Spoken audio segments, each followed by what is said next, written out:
Okay, welcome everyone. We have a lot to cover today, so I'm sure some more people will filter in, but we're gonna get started just so we can go over all the excellent material that we have planned for you all. Welcome to Reuse Reports Roundup, practical financial and planning reports for brownfield redevelopment decision making. So for today's agenda, we're going to start with a couple introductions, and then we're going to go over how regionally directed and land revitalization funding can underwrite some of the reports that we're going to talk about in the webinar today. Then we're going to have a robust discussion around the various reuse report types. And then we will have a discussion and Q&A at the end. Zoom webinar reminders. I'm sure you're all super familiar with Zoom at this point, but just in case you're not, please use the Q&A box for any questions that come up during the webinar. We will be looking at those, responding to them written and verbally. And then the chat box will only be used for comments. So if you just have a comment, you want to, make a comment about something that somebody said or respond to a fellow attendee, that's the place to do it. I'd like to introduce all of our speakers today. I'm really excited to have this amazing group of women on the panel today. So my name is Claire Weston. I'll be the moderator for this session today. I'm the Programs and Operations Manager at the Center for Creative Land Recycling. I'm joined today by Sahar Rana, the TAB Project Officer for EPA Office of Brownfields and Land Reuse, Emily Blanton from AICP, a Senior Urban Planner with ICF, Patty Gage, or Patricia Gage, CRE, Principal at Adaapta, and Kate Lucas, AICP Planner at Adaapta. Welcome, everyone. We're so excited to hear from you on the different reuse reports we'll be discussing. Just a quick introduction on CCLR. If you're unfamiliar with us, the Center for Creative Land Recycling, CCLR, or CCLR for short. Our mission is to promote the sustainable, equitable, and responsible reuse of underutilized and environmentally impacted properties. We educate, advocate, assist, and convene stakeholders to revitalize communities through land recycling. It's important to also note that CCLR is the technical assistance to brownfields provider for EPA regions 9 and 10, which is effectively the entire west coast of the United States. CCLR is also the brownfields technical assistance provider for Department of Toxic Substances Control, Equitable Communities Revitalization Grant Program in California. Also, today is CCLR's birthday, 25th birthday today. 25 years ago, we were founded by the Trust for Public Lands. So just wanted to share that that little exciting fact for you. I just wanted to give a plug to all of the different TAB providers across the US, including the University of Connecticut, New Jersey Institute of Technology, West Virginia University, ICMA, Kansas State University, and Center for Creative Land Recycling. We're going to talk, Sahar is actually going to talk a little bit more about the Technical Assistance to Brownfields program, but I wanted to make sure everyone was aware where your specific TAB provider is located and who they are. At this point, I'm going to go ahead and pass it to our first speaker, Sahar. Hello, everyone. Thank you for joining us for this webinar. I'm Sahar, and I'll give you an overview of the type of the technical assistance that is available to communities through EPA Office of Brownfields and Land Revitalization. So first is our TAB grants that are an independent resource and technical assistance provided through EPA guarantees who are competitively selected, and communities can access technical assistance directly from our valuable TAB providers. And second is our regionally directed technical assistance and land revitalization technical assistance, also known as RDTA and LRTA. This type of TA is provided to communities under contracts and is EPA directed resource.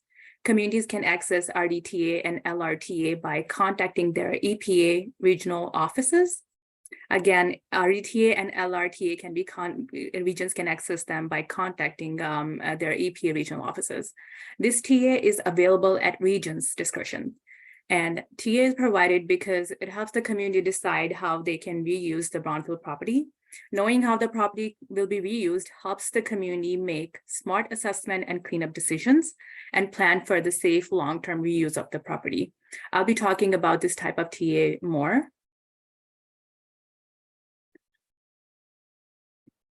So RDTA and LRTA assist communities in identifying smart reuse options and approaches that support local goals through a variety of site planning and research activities so that the community is able to determine safe reuse of its brownfield sites. These site planning and research activities can fall under reuse assessment, market understanding and viability, financial feasibility, conceptual site visions, and implementing a site reuse strategy, and innovative approaches that go beyond identifying and cleaning up site environmental conditions to put the site back into reuse. To expand more on the LR side of our house, we support innovative approaches that will help move contaminated sites into reuse by helping communities explore how to identify and remove barriers to site reuse, integrate sustainable and equitable approaches into site redevelopment, and attract and leverage other resources. There are also tools and guidance to assist communities in finding and evaluating reuse alternatives for brownfields and other contaminated properties. These tools focus on many areas of land revitalization, including site redevelopment, prioritizing sites for reuse, leveraging stakeholder workshops, site deconstruction and material reuse, coordinating infrastructure improvements, residential site demolition. The land revitalization part of our program ensures that reuse considerations are integrated into all of EPA cleanup decisions, including cleanups affecting brownfields, underground storage tanks, and Superfund redevelopment. So in FY22, our technical assistance supported 65 projects nationally under 2 RDTA task orders that were site visioning and market analysis task order and funding and financing task order, and through land revitalization technical assistance. So funding for these technical assistance varies from year to year. I'd like to mention that these TA resources are not competitive and they are made available to communities by regions. So now moving on to how our technical experts help communities. So our technical experts help communities develop a realistic reuse plan by using information obtained in the reuse assessment process, including mapping and visualizing the property features and encumbrances, determining developable area of the property, developing a reuse vision, identifying project risk and liabilities, evaluating market viability, developing a financial analysis and evaluating project economics, evaluating project feasibility, identifying property disposition strategies. Not only are these important steps to developing a realistic vision for the reuse of a site, but there are also the activities that can be completed through a TA project. All of these activities cannot be completed within the time and budget of a TA project, but sometimes helping a community get past 1 or 2 of these steps help them build momentum to take the project forward towards reuse. So access to these technical experts can be especially valuable to underserved small, new, or lower capacity communities. The reuse vision is intended to be conceptual to demonstrate the viability of a reuse rather than a specific plan for a development. The development plan will be prepared by the developer. Now, we can fund a variety of activities that help to determine safe brownfield site reuse and decide cleanup, etc. However, we cannot fund activities that are unrelated to advancing cleanup and reuse of brownfields within the project area, as well as activities such as marketing, surveys, and fundraising, etc. And with that, I will pass it to Emily to talk about the reuse reports. Thanks, Sahar. So while we were trying to organize the vast majority of these technical assistance reports, we decided the best way to present it would be to sort of provide a generalized timeline of brownfields redevelopment. And as I'm sure many of you know on the phone today, that brownfields redevelopment is rarely a linear process. So it's in a circle here, but just know that there's typically you may bounce from planning to site analysis and back and forth over the years based on a variety of factors, community feedback, the strength of the market, or other sort of environmental concerns that come up about the sites. So I'm just going to walk through these so you get a sense of the type of reports that are available. And we'll go into more detail in the next section on what we see as the most requested or even the most popular types of technical assistance. And just so you know, also every brownfield is a little different and faces unique challenges. So don't be afraid to come to your regional point of contact and with a new or different idea that you may not see on the screen if you have a specific question or challenge with your site. So starting off at the top, you see the planning box there. That describes sort of the early on stage. So where you might start to think about brownfields redevelopment. You may not have all of your environmental site assessment work done or cleanup complete just yet, and you may not be sure what might be a good idea for the reuse on a site. But here are some things that we can provide support for to help those early actions. And so redevelopment strategic action plans, I'll talk about in a little bit, stakeholder engagement plans to recommend approaches for how to get community or other stakeholders involved throughout the redevelopment process, and also highest and best use analyses, which Kate will touch on later, that sort of walk through what makes the most sense for redeveloping on a site. So the next box that you see covers sort of what we're calling the next phase as site analysis and design. And by this stage, you may have a reuse in mind, such as housing or commercial development, and you may need to consider different aspects of the site. For example, you see the first report type of a market analysis can help identify the economic feasibility of a proposed use, or even later down the list, you see site reuse and design, which can help provide visuals in 3D and 2D to help translate the idea of what could happen on a site to a larger audience. So we'll dive through many of these in the later slides.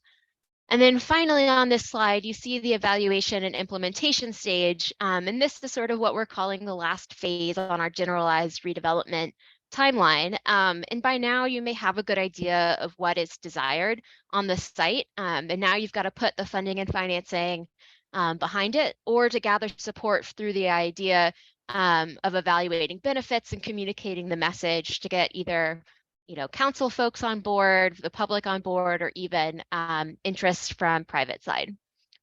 So now we'll walk through a few of these in more detail. Next slide, please. Before we jump into that, I realized I wanted to hear from everybody with a couple polls.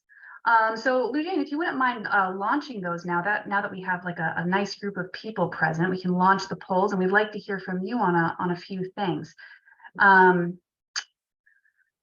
So the first question is, which best describes your organization? We just want to know who's joining us today. You a tribal entity, a federal agency, a state agency. The second question is, what is your level of experience in brownfields redevelopment, ranging from beginner to advanced, expert, etc.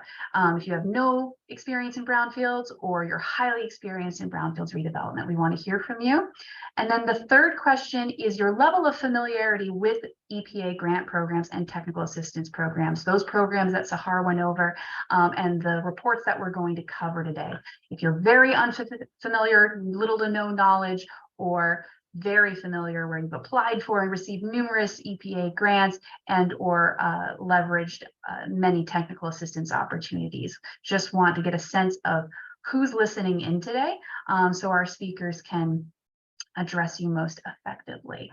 So I'm kind of looking as the results roll in here, making sure we've got a good number of people responding. Excellent. Okay. Well, I'm seeing that we really got a solid mix of people joining us from different entities. And then our level of experience in redevelopment is pretty much across the board, pretty even between beginner, intermediate, advanced, and expert. So that's great too, to have that diverse audience. And your level of familiarity with these EPA grant programs, it looks like the majority of you are either moderately familiar or quite familiar. So that's good. We're going to dive into some of these reports in detail. So this will be good for you to learn more about that. And for those of you who are very unfamiliar or only somewhat familiar, you can always get in contact with us or our speakers to learn more.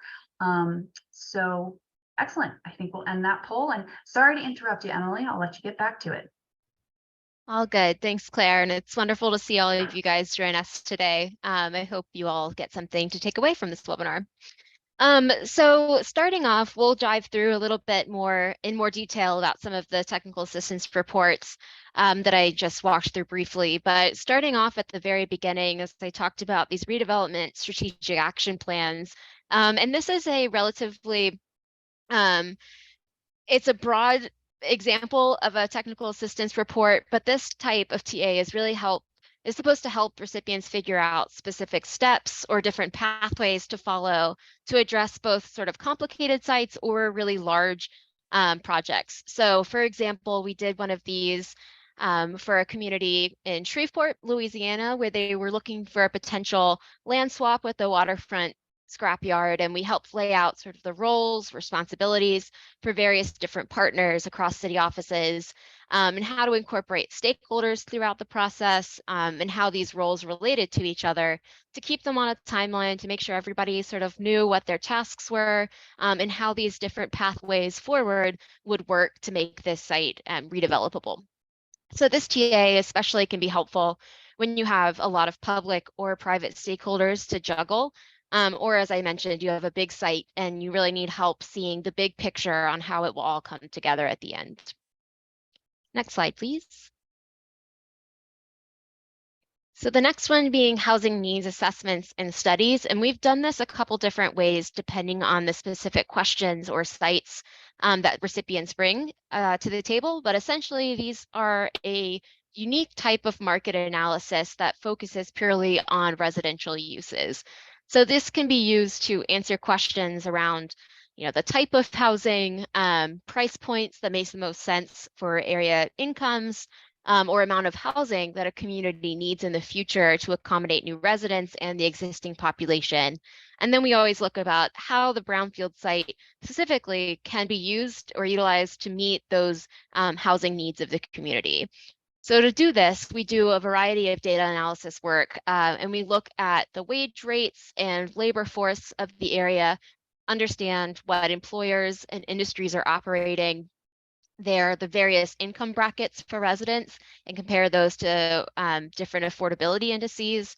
And then we can project out what the future housing needs may be based on those expected job numbers and possible population growth.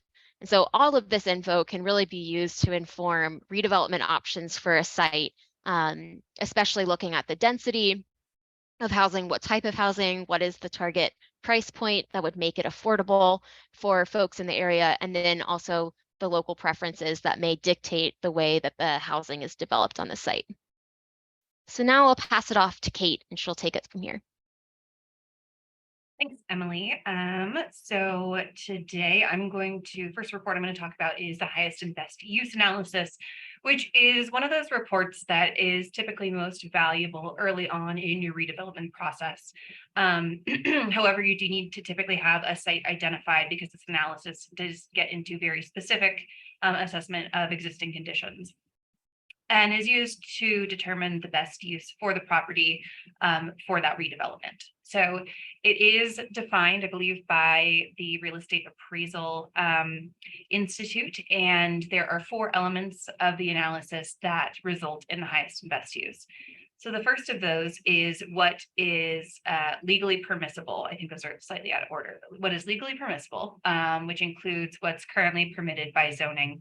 But it can also include the uses that could possibly be legally permissible or approved via zoning through a zoning change. So it doesn't necessarily have to be currently permissible by zoning. It just has to be feasibly rezoned to a different use. This is something that would maybe exclude a very contentious rezoning from residential to heavy industrial, but would probably allow a use that would, allow zoning from industrial to residential, just something that would be generally more publicly supported.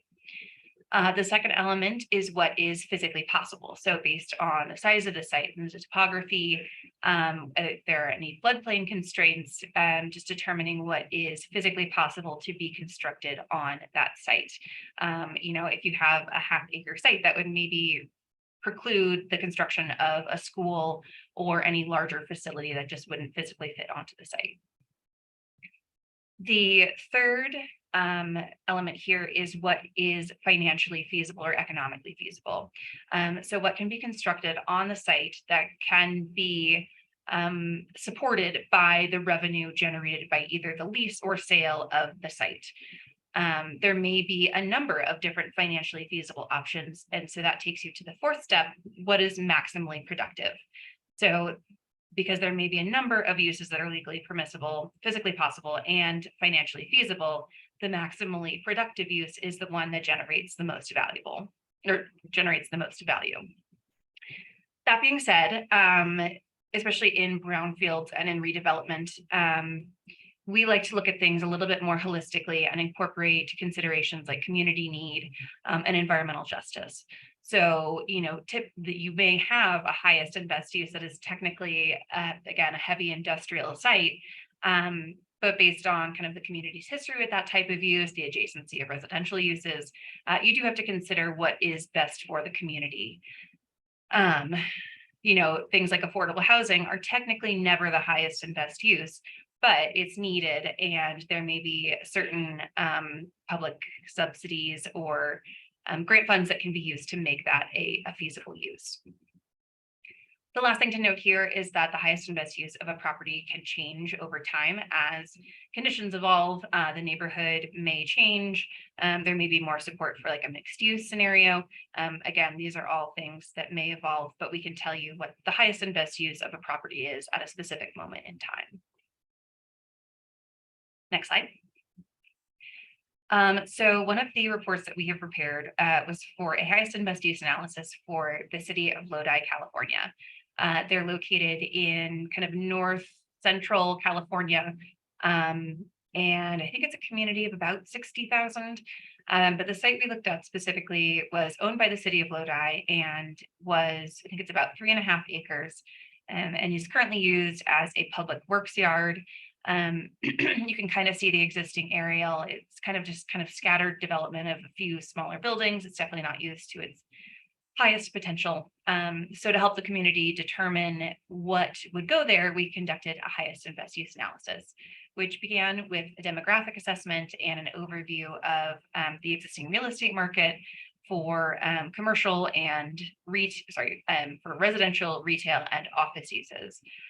So we looked at recent real estate transactions, looked at the properties that had recently been sold or developed, looked at the value of those, the cost of those, and then used that to help inform our analysis.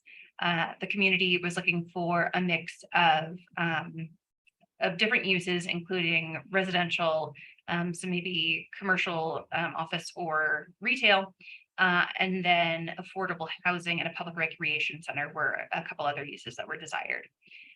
So we looked at what was legally permissible under existing zoning, and I believe that they were kind of restricted to public uses. So we did recommend, as sort of one of those considerations for legal permissibility, that they consider a zoning change, but we thought that that would be well supported. So we looked into some of those mixed use options.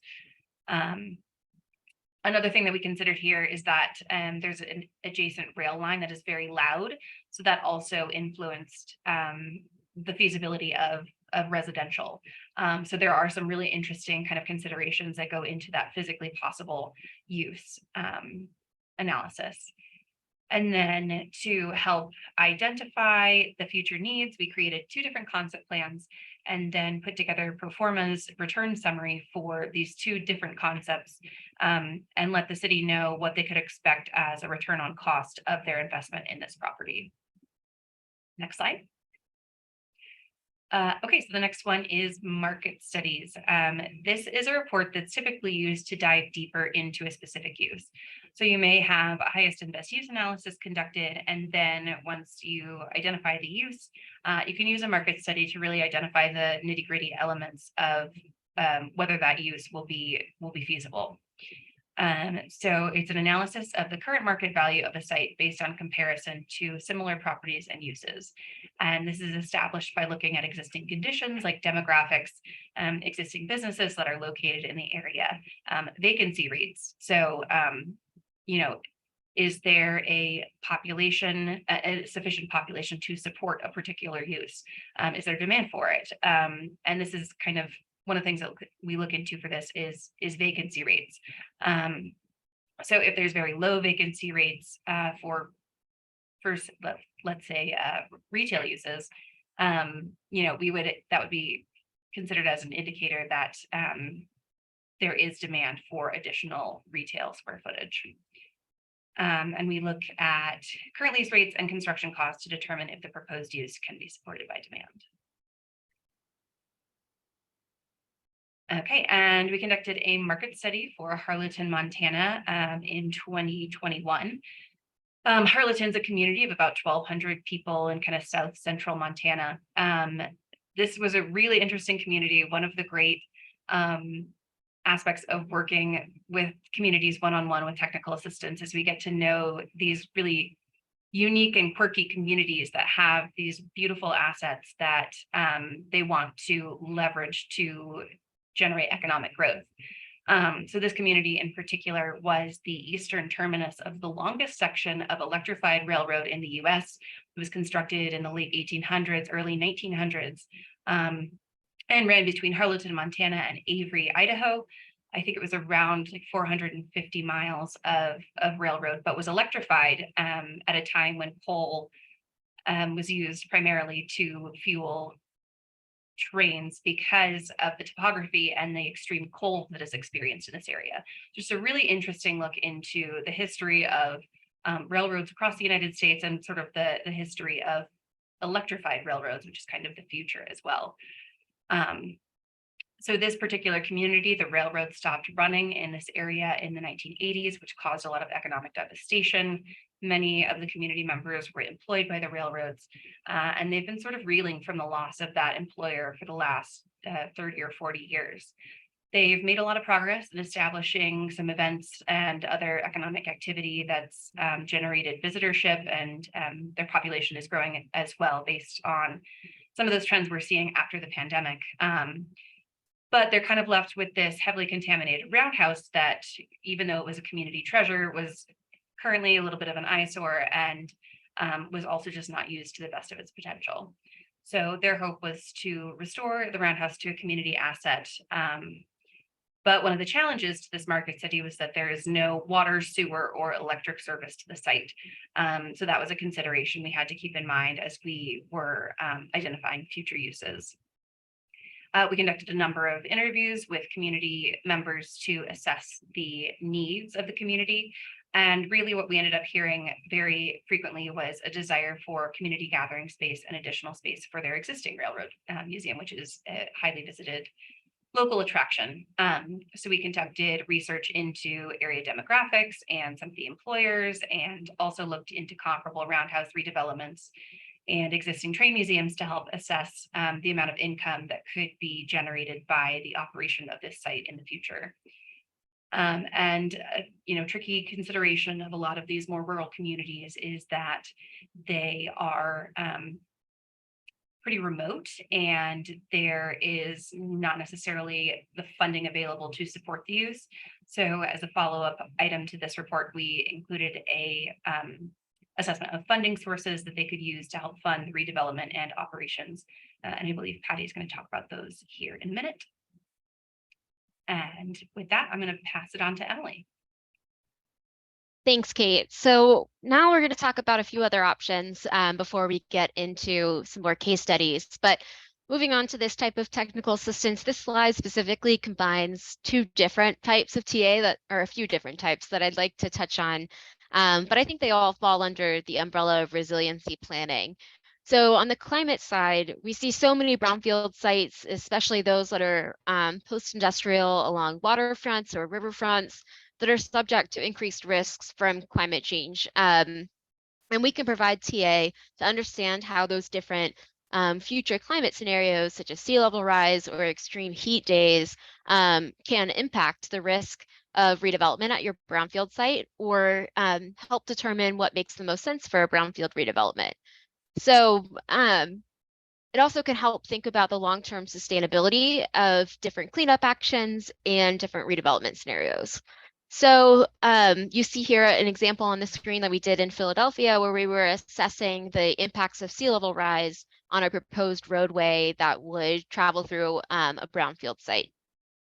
The next two sorts of technical assistance focus on renewable energy and electric vehicles. And we've seen an incredible uptick, obviously, in the interest from communities looking to redevelop their brownfield sites with some form of renewable energy on the site. And we actually just finished a project in Missoula, Montana, that looked at how a redevelopment could utilize a ground source heat pump as a sustainable source of heat for a building, which was a really interesting case study into renewable energy. So while these are pretty unique, I would say, depending on the site that you're working on, they can support local and state level resiliency or sustainability goals to help meet some of those targets. So finally on this slide, I wanted to highlight the work that we do on the electric vehicle or EV front. We've also had several communities ask for assistance in understanding how electric vehicles can play a role in redevelopment of a brownfield, especially with the renewed interest and focus at the federal level towards electrification of vehicle fleets. So for these, we can provide both a technical and economic feasibility forecast. You can see an example on the screen here is that chart that's derived from modeling sort of the EV utilization of the actual chargers, various traffic counts, energy costs, and what energy infrastructure exists and any upgrades that are needed to connect these chargers to the grid, as well as various environmental considerations on a site. And that produces sort of a, like I said, an outlook to see how feasible adding on electric vehicle charging stations are to your site. And these are typically, obviously, in addition to other types of reuses on a site, like an office with an EV charger or housing with the charger. But this analysis specifically is technical, but it can set communities up to go after a broad range of federal dollars for EV infrastructure that's really being rolled out under the new infrastructure bill. So it can set you up quite well to attract other funding for a brownfield site. Next slide. So this next type of TA is one of our most popular and one of my favorites. It can be really exciting to see some of these ideas come to life, but focusing on site design and redevelopment plans for various different reuses. And so usually communities will request or use this type of technical assistance when there's a somewhat cohesive idea for the future reuse of a site. So you may not know exactly what type of for example, mixed use you want on the site, but you know that there should be mixed use on a site. And so this provides a thorough review of site opportunities and constraints for redevelopment based on sort of environmental conditions and the existing infrastructure and zoning and other context of the site.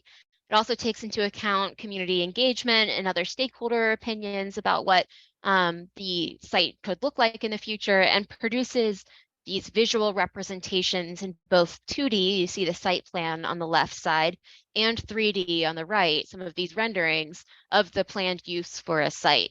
And so our partners at SGA and Van Meter Williams Pollock are two design firms that support us in doing this work.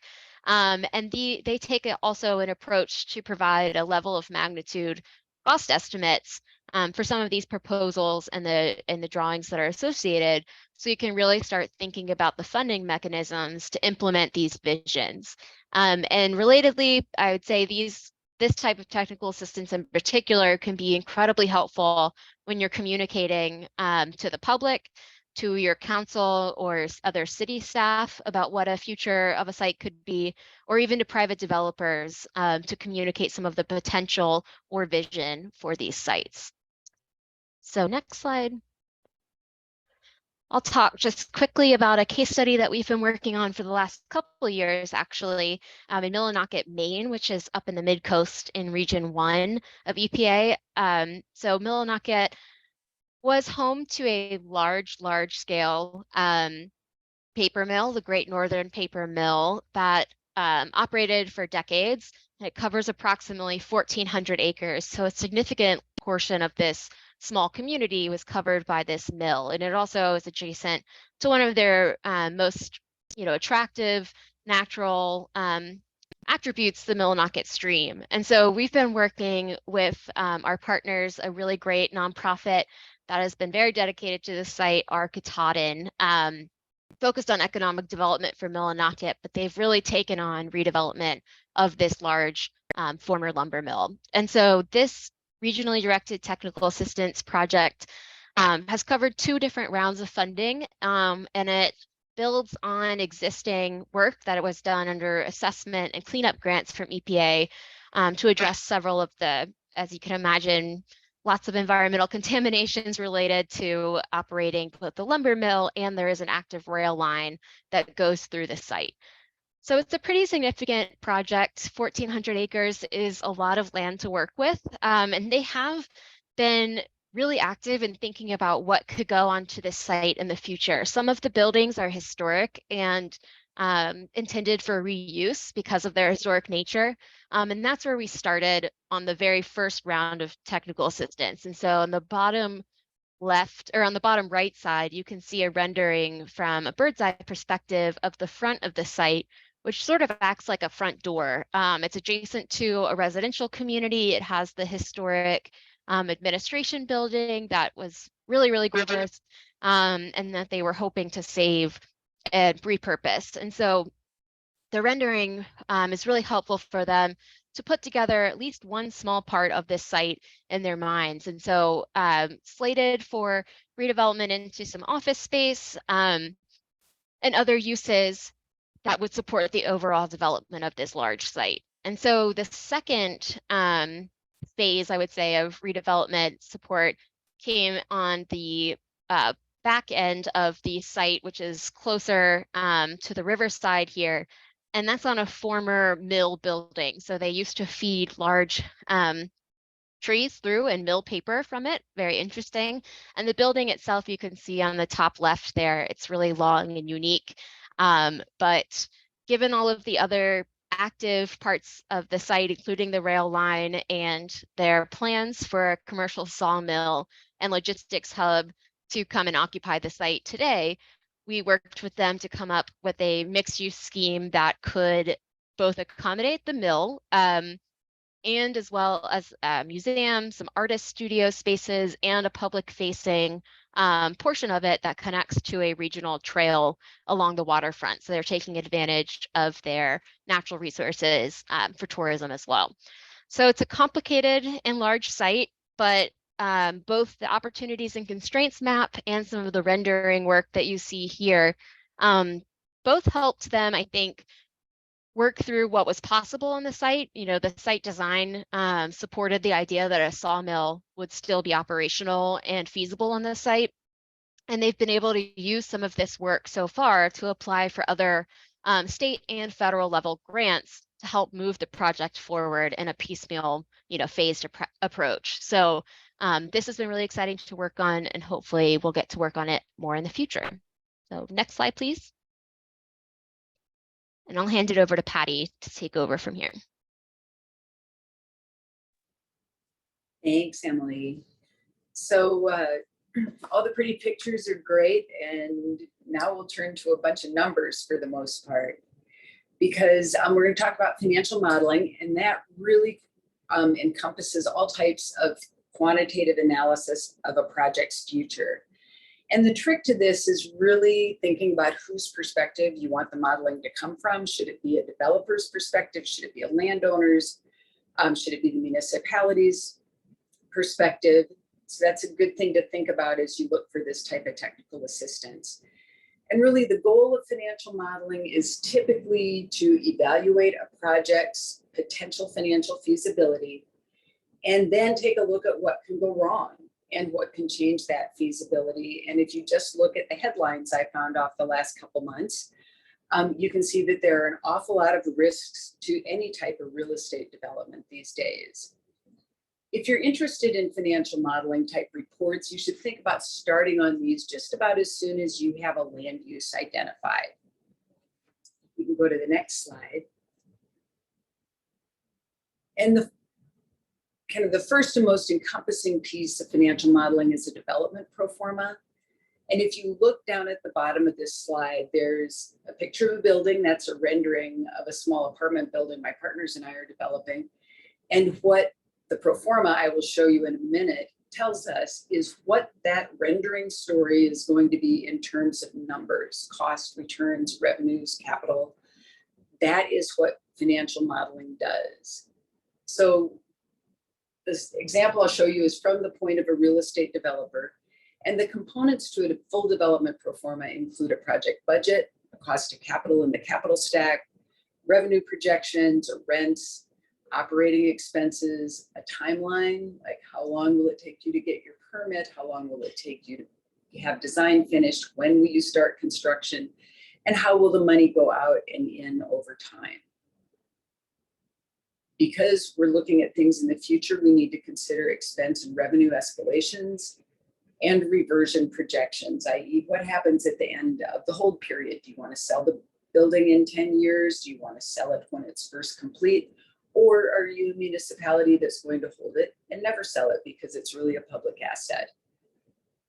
So the goal of a development pro forma is really to estimate the project's financial feasibility, identify those expected results, and then take a look at all of the various risks that threaten those assumptions and do some sensitivity analysis on those. So what we use a development pro forma is it's a decision-making tool, and it really determines is for this project a go, is it a no-go, or more likely, we're going to make a change and try it again, and then we'll do that again, and then we'll do that again.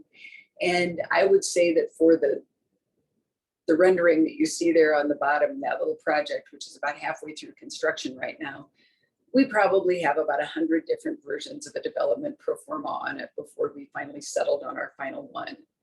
And that final one is the one that we use to attract capital to the site. So we change slides. And this is our pro forma summary for this 42-unit apartment building.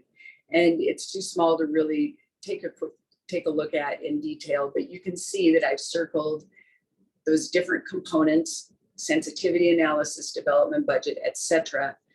And just for reference, this is the cover sheet, and there are 12 to 15 different tabs with all those different assumptions for all those different possibilities behind the spreadsheet. So it's something that starts out pretty simple at the beginning of your project, and as you get more detail, more information, make more decisions, it gets a little more complicated, but hopefully gives you a very broad look at the project and what can happen. So next slide, please. Another report that you might want to consider is a sources and uses report. And I like to make up clients when I don't have a real project. And so in this case, we're going to use a dormitory at a public university for raccoons is our project. And they have asked us to do a sources and uses analysis for them. The two components of this are a project budget and the capital stack, which consists of the identified sources of funds and what their costs are and what their priority is. We're really trying to answer the questions of how much money does it take to build the project and where will it come from? And we use this to identify a funding gap, keep track of potential sources, and track this as assumptions change. So if you want to look at the little spreadsheet portion, you can see we've got a total project cost or uses of $1,860,000. So far, we have identified $1,370,000, so we have a $490,000 financing gap. You can see some things to consider over there in the blue box, like if you're getting a grant, does it have a matching fund requirement? All things to think about in the sources and uses. Next slide, please. I mentioned that a capital stack is part of that sources and uses. And since we're talking about brownfields today, I wanted to just mention The green triangle on your left is kind of a normal deal that's not a brownfields. You're going to have 30 to 40% equity from the developer or the owner. You'll probably have debt of 60 to 70%, very typical, pretty structured. But then if you add a brownfield into the equation, the capital stack changes dramatically because it's very difficult to find debt because of perceived and real risks that lenders bear in these situations. So kind of turn the pyramid upside down, more equity at the top, and the money at the bottom, rather than being debt, tends to be public finance or grants. So you can see that as you get more grants, you lower the need for equity, which has a tendency to make the project more feasible. Next slide, please. So back to our dormitory. We're looking at their capital stack and what they've got so far. And they have arranged some debt. Some of that we had in the last slide, but they considered their options, like how do they fill that $490,000 gap? Is it more debt, more grants, more equity? The answer was yes.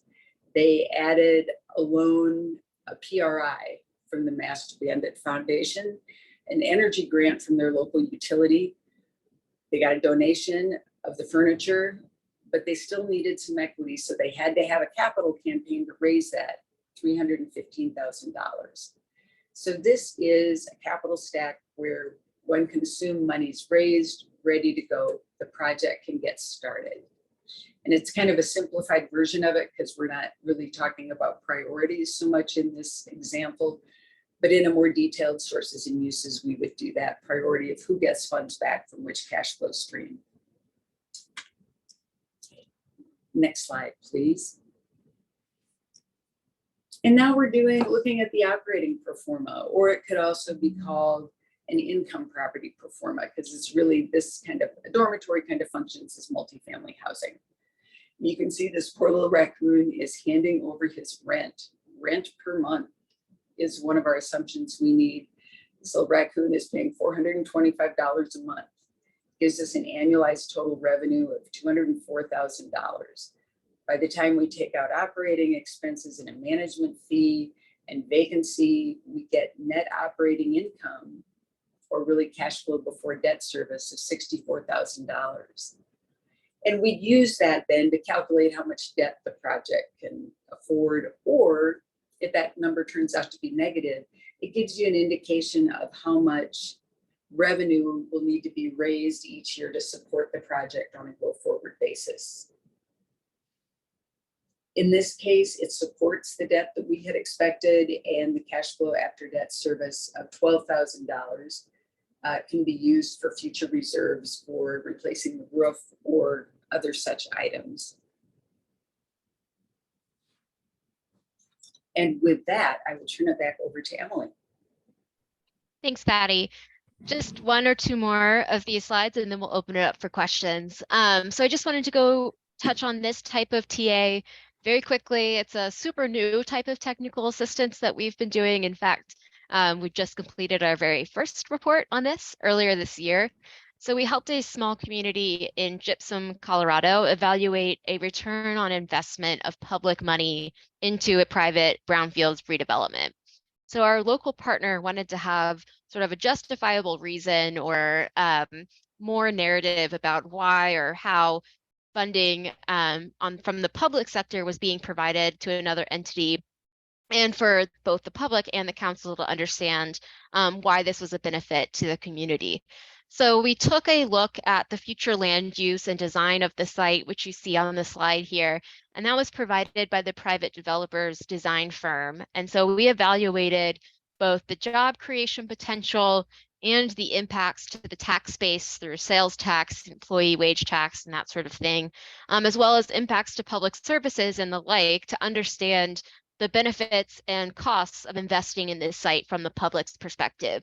So again, as I mentioned, it helped him communicate effectively with the community why public money was going to this private site, and establish some performance metrics and economic benefits for public-private partnerships.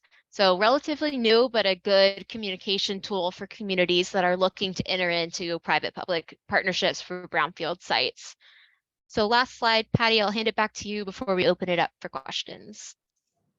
Thanks, Emily. So this last one is a funding source matrix. And we've taken our development budget for the dormitory and we've tried to break it down into some more component units, because that is helpful when we are going out doing research on potential funding sources. There are some funds that might be available for example, remediation, but not for demolition. But then we learn that remediation actually might require some demolition, and so you can perhaps spread those sources across both of those activities. So what we try to do to help our clients understand what might be their most beneficial grants and sources to go after first is a chart like this that looks at what sources across the top are a good fit or a potential fit for different components of the construction and the project. And so with that, Claire, I'll turn it back to you for questions.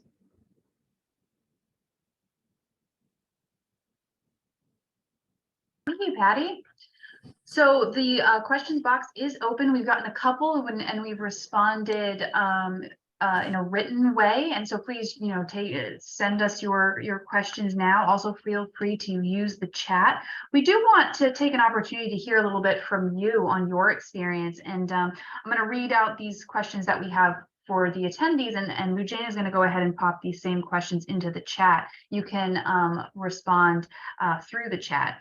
Is there any type of project or report that people did not see reflected here that they would be interested in discussing? We'd love to hear from you on that. We have a little bit of time today to go into some of those reports. And if not, we can always get back to you or use the opportunity later on to discuss other reports that people are interested in. Has anyone here participated in any of these TA programs in the past? How was your experience, and do you mind sharing with the group? We'd love to hear from you. These are really valuable programs to communities, and we want to hear what your experience was, and other people can learn from that experience.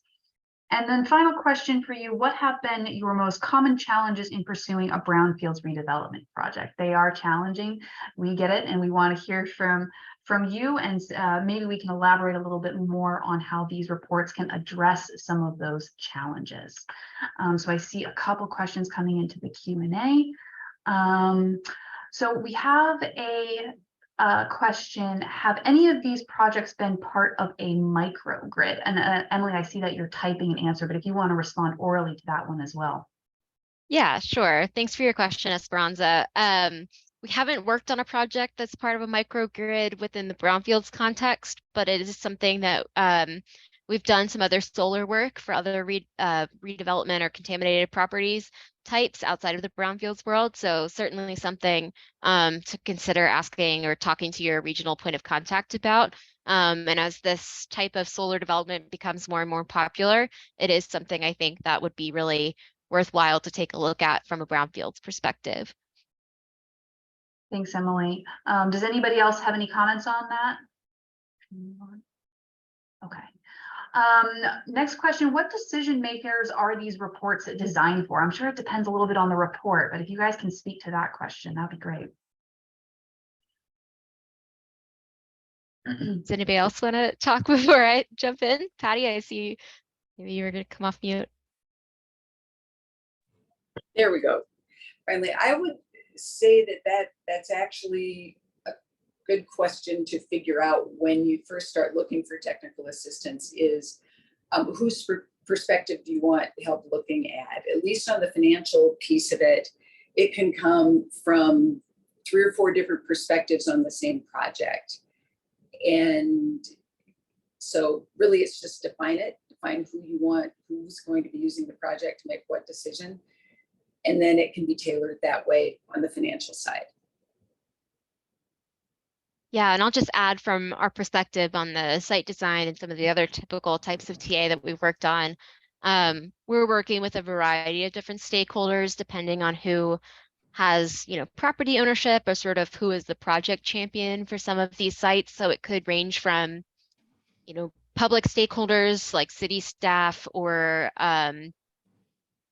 other planners to regional folks, regional planning commissions or economic development agencies, or even we've worked with nonprofits, as I mentioned in the Millinocket example. So whoever is sort of leading the charge for redevelopment of the property tends to be who we've worked with in the past. And I think it's important to consider when you embark on a TA project, if there is decision-making power within the group of folks working on the project. So when it's complete, you have sort of steps or decision-making power to make it happen. Super, thanks, Emily. We've got some questions rolling in. Can someone elaborate on which, if any, of these reports can be useful in an environmental justice context?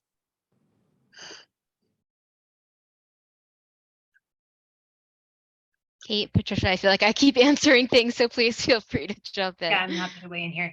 I think the answer to this is all of them. EJ is a consideration that the EPA has very heavily emphasized in the past couple of years, and it's something that we take into consideration in the development of all of our reports. Yeah, the short answer is all of them. It's always something that we consider. We use EJ Screen a lot in the development of our reports.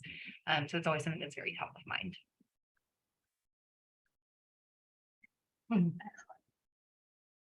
Anyone else want to add on to that? Okay. All right. And I have a question here from Aaron. What's the process / timeline to engage with this TA if you have a specific brownfield project in process, especially interested in some of the financial modeling tools?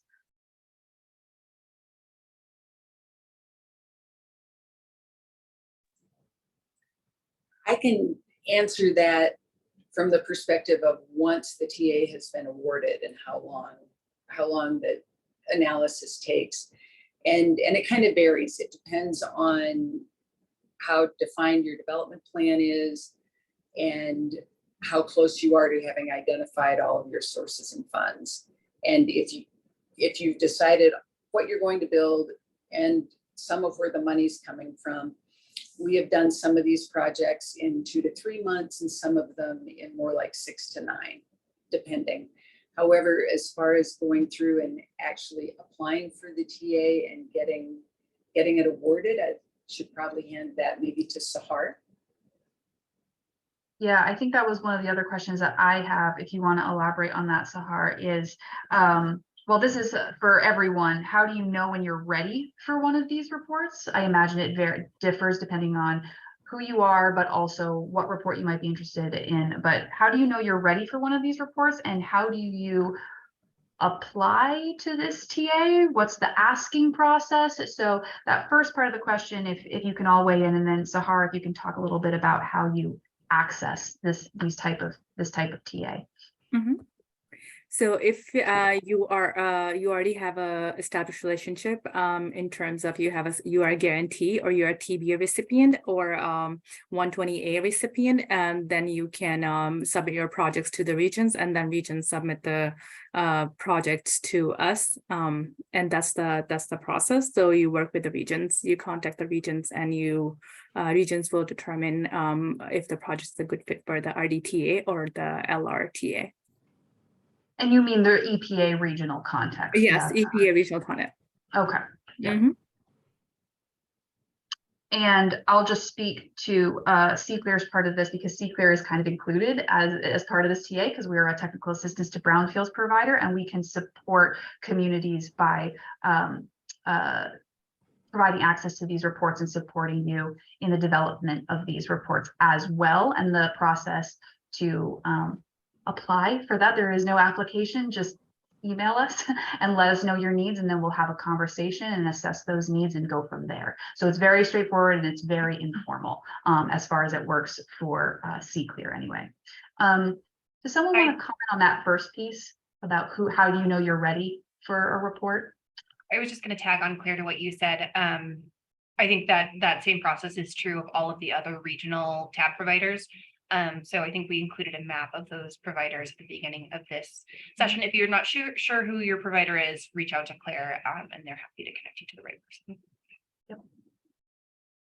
And for the regional technical assistance and LR technical assistance, there is a request form that communities will have to fill out.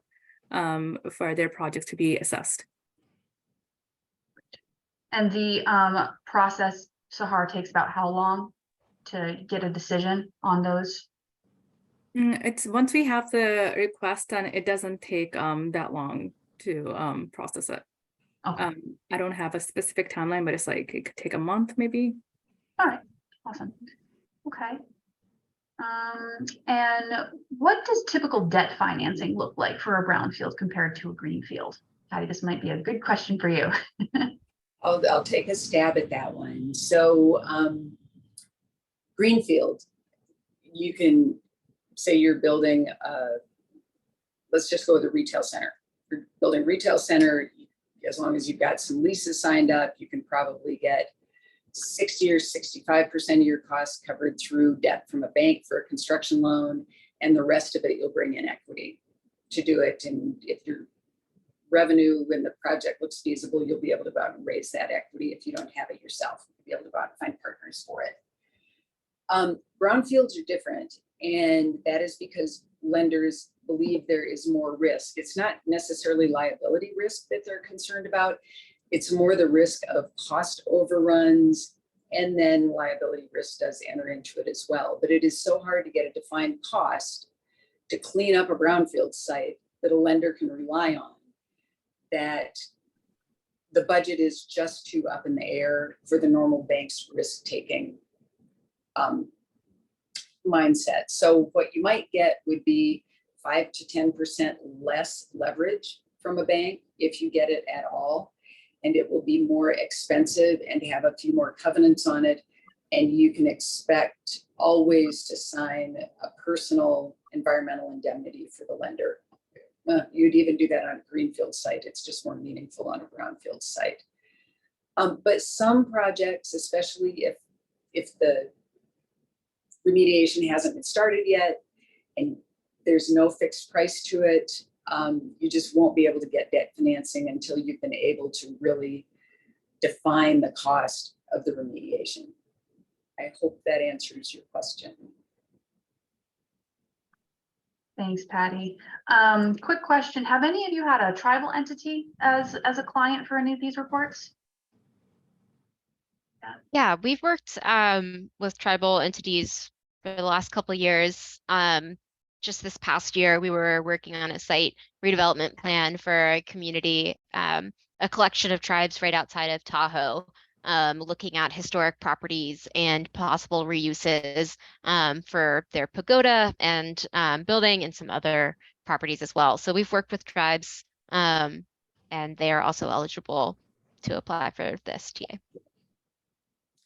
Yeah, and we've Adaapta has worked on some of the same projects that ICF has. And is the application process or the asking process any different for tribal entities, Sahar, or is it the same thing? Same thing. Okay. Same thing. Yep. Okay. Awesome. So, question: these reports are prepared by outsiders. Has that ever been an issue?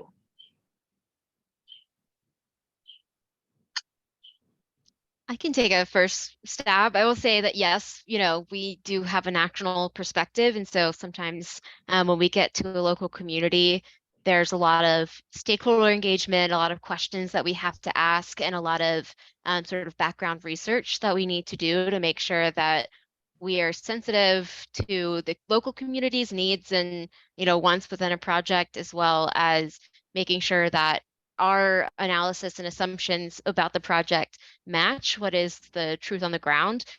We do get out in the field as part of these projects, meaning that we get out and visit in person to many of the sites, which is really helpful, and we can meet with folks on the ground.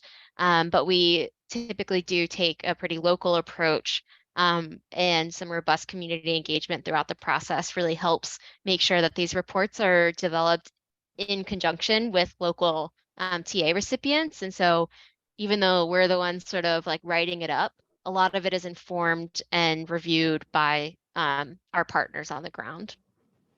What does that community engagement typically look like, Emily? Does that include community meetings, online surveys? Can you elaborate a little bit more on that?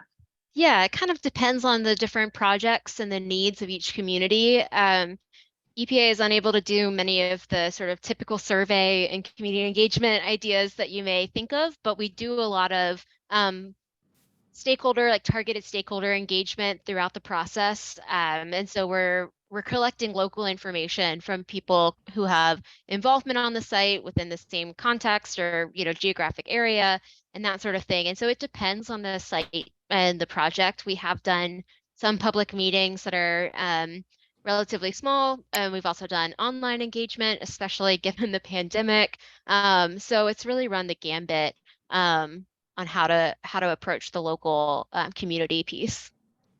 Kate or Patricia, anything else to add there? I think that's, about right. Are you able to do an alternative site analysis? For example, the same project on a brownfield versus a greenfield? And I'm not sure if this follow-up is appending that question, mostly interested in GHG / sustainability.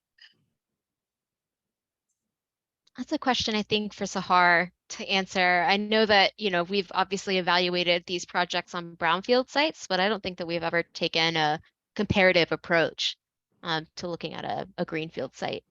Mm-hmm. Yeah, we're primarily focused on the brownfields, so that remains our focus for now. Yeah, I would say we have not done anything like this. This is something that you typically see focused more on in academic studies, it seems. I know I've read a couple papers that look at that type of analysis, and they're typically looking at a number of different sites and aggregating that data. So, I don't know how much the benefit is on doing a certain site analysis, but you could definitely look at those types of papers and kind of try to apply those principles to your particular site.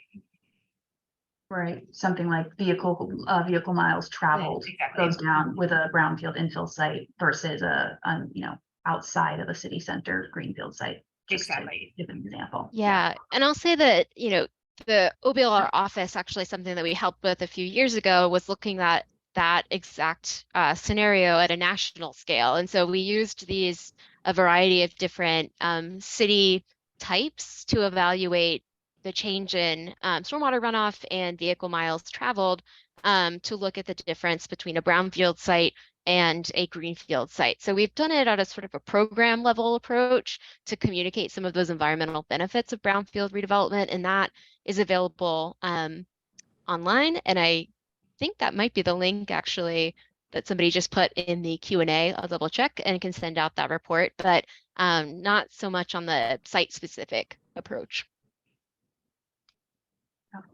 And someone asked any other webinars planned. For CClear, we do have a number of things in the works, including a webinar in July on bridging the path, moving from assessment to cleanup. So stay tuned for that.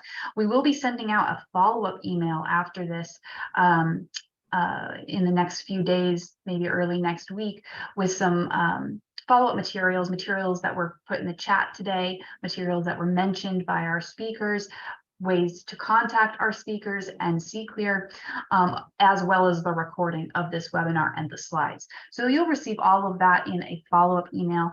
Another question I have, actually, this might be a good ending question, is what is the shelf life of these reports, and can my community get additional TA to update a report if necessary?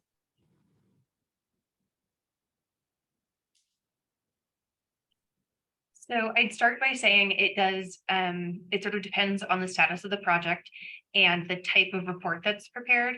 So, a lot of times communities will come up with redevelopment plans kind of early on in the process to start generating stakeholder engagement, to start generating conversation.